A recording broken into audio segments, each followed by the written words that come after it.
Boa tarde, boa noite, porque esse programa repete à tarde e à noite. Hoje, dia 1º de abril, o dia da mentira ou da verdade.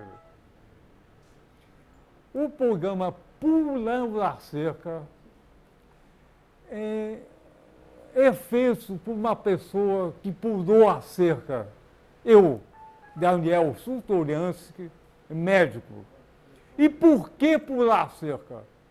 Pular a cerca por cima, pelo meio, por baixo, porque a gente vê o outro lado. O outro lado não tem sacanagem. Não, e tem o quê? Educação, justiça, democracia. Então, pular a cerca pode ser uma sacanagem ou superação. Olha só, eu sou o próprio pulando a cerca. Eu tive AVC, acidente vascular cerebral, que é a doença que mais mata no Brasil, no mundo, e estou aqui, no ar, voando. Legal. E o nosso programa sempre foi uma grande homenagem a uma fração importante da população brasileira que 516 anos vem pulando a cerca contra todo autoritarismo, golpe e assim vai. Então, nosso convidado hoje, como sempre, é um convidado especial. É um simpaticíssimo, cultíssimo, educadíssimo, gostosíssimo, tesudíssimo, professor Marco Antônio Melo. Vem pular a cerca, professor Melo. Pular a cerca, vem pular, pulou, entrou, coloca, e o pininho, tem que colocar o pininho.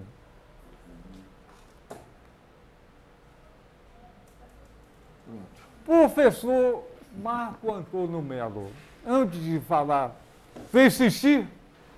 Tá feito. Tá feito? Então, Posso ficar preso aqui. Então pode começar bem.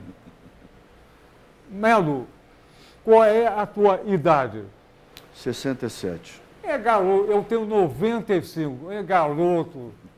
Olha só, o nosso programa é uma produção coletiva. Todo mundo participa dessa programação. Aliás, o nosso auditório está muito... O Bob está cheio, olha só. Que coisa legal. Melo, você é professor de que áreas? De que universidades? Eu sou professor de antropologia, do programa de pós-graduação em antropologia, do doutorado da UF, e sou professor do Departamento de Antropologia Cultural, do IFIX, da UFRJ, e coordeno um laboratório de pesquisa que reúne estudantes, professores, pesquisadores, sem a hierarquização universitária, né, departamental, que chama-se Laboratório de Etnografia Metropolitana. Olha só, então vamos esquentar aqui. Você nasceu aonde? Eu nasci no morro aqui, na Rua Indígena, depois da capelinha de Araribóia. Olha só, vamos localizar. O morro aqui é em Niterói. Niterói é o estado do Rio, Isso. país Brasil, Isso. mundo. Isso. O cara na China não pode... Está vendo, quer saber Claro. onde é. É verdade. Então, fala mais. Nasceu na rua indígena. Nasci na Rua Indígena, que fica nas proximidades da área central da cidade, de Niterói, que quer dizer águas ocultas, Niterói. E depois dali, numa casa em que moravam duas famílias, metade da casa era uma família, metade da outra, eu fui morar no Ponte Sem Réis. Ponte Sem Réis é no início da Alameda São Boaventura, morei no número 139, numa casa geminada, alugada por meus pais, e depois dali fui morar na Venda das Mulatas, um topônimo que não está registrado em nenhuma placa, mas que fica no cruzamento entre a Rua Noronha Torrezão, Desembargador Lima Castro e a entrada do Viçoso Jardim, que era uma área de hortas e tal. Nós brincávamos, E estudávamos. a tua família era grande? A família da minha mãe era uma família numerosa. A família da minha mãe, meu bisavô era chinês, a família da minha mãe veio de São Fidélis, a família do meu pai era uma família menor, era uma família de Macaé, uma família Souza Melo, de Macaé, e Pereira de Melo. E tive muitos tios maternos com os quais eu convivi. Meu pai era filho único. Convivi com os primos paternos, que eram mais velhos do que eu. Então você tinha primos e prima? Primos bastante. e primas. Você brincava de médico com as Não, tuas primas? nunca brinquei de médico, nenhuma prima e nenhum primo. Todos eram muito mais velhos do que eu. Que pena, eu brinco de médico até hoje. Olha Pois é. só, como é que foi a tua infância nesse tempo? A minha infância foi jogando bola de gude, caçando sabiá, matando sabiá laranjeira, caçando tiê, sanhaço, coelho, juriti, era isso que era a minha infância, pescando, ia para pescar na Ilha da Conceição, andar de barco. E a tua adolescência? A minha adolescência foi, sobretudo, lá morando na Venda das Mulatas e estudando depois num dos colégios experimentais de Niterói, porque eu vim de um colégio público dentro da Vila Ipiranga, hoje que é chamado Favela do Ipiranga, mas era a Vila Ipiranga, lá no Fonseca. Eu estudei num grupo escolar chamado Dom José Pereira Alves e estudei também no Jardim da Infância Celina. Era uma área, como é até hoje, uma área popular, uma área E dali minha mãe era professora primária, minha avó paterna professora, minhas tias maternas professoras, e elas tinham uma coisa meio antenada. Quando foi fundado o Centro Educacional de Niterói, em 59, eu fiz uma prova e fui estudar nesse colégio, e que na época era um colégio excepcional e que foi responsável por uma parte importante da minha formação, né? Que eu fui descobrir muito tempo depois, quando eu fui professor em Paris. Olha só, e o começo do teu mundo adulto, como é que foi? Bom, eu saí de casa muito cedo, né? Fui trabalhar na construção civil, fui apontador de construção civil na Pinto de Almeida, construí prédios como quadro, né, de peão de obra na Praia de Caraí, por exemplo, e depois eu não tinha terminado meu segundo grau.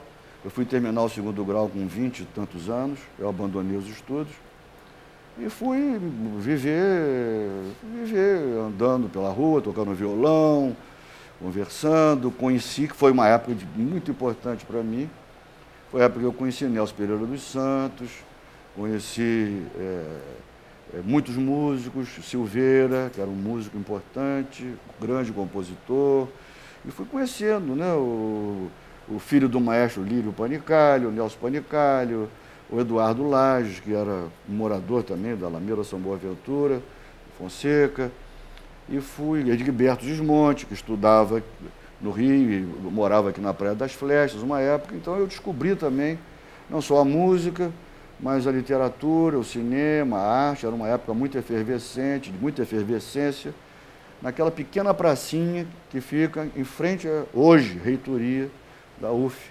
E ali tinham muitos grupos, músicos de teatro, de cinema, de poetas e muitos militantes. Era um grupo muito crítico em relação à política, à vida social.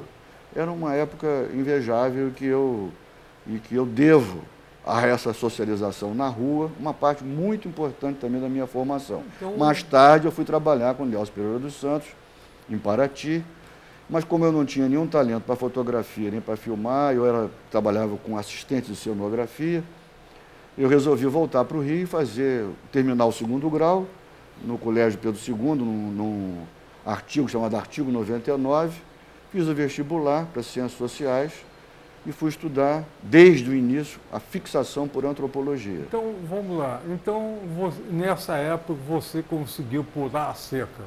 A arte, música, etc. Isso. A minha pergunta é o seguinte. Como é que foi a consciência humana? A antropologia entrou em você ou você entrou na antropologia? Eu acho que, primeiramente, a antropologia entrou em mim, né? Quer dizer, por vários motivos. Inclusive, uma das coisas básicas, quando você vai estudar antropologia, e que você vai descobrir depois, foi o meu caso, é a capacidade de você relativizar as situações em que você vive, que você não é o centro do mundo, né? E muito menos a situação que você está vivendo é a situação par excellence. Não é, né? Você começa a ver que existem outros modos de se defrontar com as questões da vida. Então, a primeira coisa que você começa a fazer é relativizar a sua própria situação no mundo. E eu tive alguns amigos que foram decisivos para mim. Por exemplo, Arino de Matos, que me deu os 2 primeiros livros de antropologia. Um livro de Franz Boas, chamado The Mind of Primitive Man, e um outro que era o Anthropology Today, que era um volume enorme, e que insistia comigo, né, que eu devia estudar antropologia e tal. Pois um colega trouxe de Paris o livro Antropologia Estrutural do Lévi-Strauss,